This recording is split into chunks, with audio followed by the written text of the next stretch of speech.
Et on part à présent à Lille après 2 années d'absence en raison de la crise du Covid.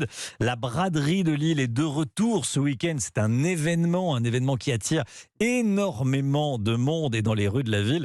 Les Lillois s'impatientent. Lionel Gougelot avec nous. Bonjour Romain. Bonjour Lionel. C'est très attendu.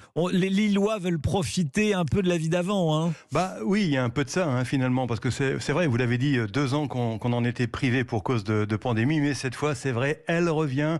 C'est d'ailleurs le slogan officiel de cette édition 2022.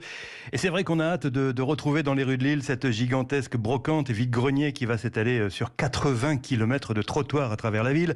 Le royaume de la Chine, de la musique à tous les coins de rue, des effluves de moules frites et de la bière qui coule à flot.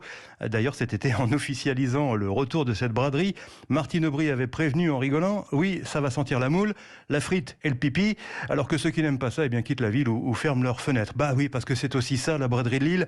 Et pour ces 2 jours qui prolongent un peu les vacances, il faut bien le dire, Jacques Richir, l'adjoint en charge de l'événement, s'attend à une fréquentation record. On s'attend effectivement à une grande édition, entre 2 et 3 millions de personnes. Vraiment, il y a une très grande attente de cette braderie, une très grande demande de bradeurs. On aura près de 8000 exposants. On fait plein dans tous les domaines, tous les hôtels sont pleins, des cars viennent d'extérieur, les trains spéciaux aussi sont pleins. Et en plus, on va avoir un temps assez beau, doux.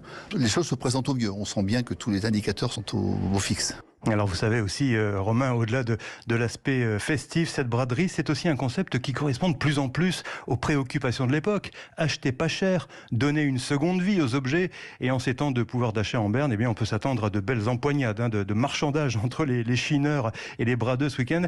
Par ailleurs, il a été demandé aux restaurateurs de rester modérés sur les tarifs de la moule frite. Si vous venez, Romain, ce week-end, vous devriez vous en tirer à moins d'une quinzaine d'euros par portion. Ah, ça va. Bon, ça va. Une quinzaine d'euros par portion de frites, mais c'est un petit peu cher, non? 15 euros la portion de frites, dites donc. Non, de moules frites, la portion de moules frites. Bah oui, il y a les moules avec, d'accord. Oui. C'est le repas complet, si on peut dire. C'est le repas complet, ça va, donc c'est acceptable. Merci beaucoup Lionel Gougelot. Dis donc, Martine Aubry, on ne voit pas dire ce qu'elle a à dire, ceux qui aiment pas la braderie de Lille.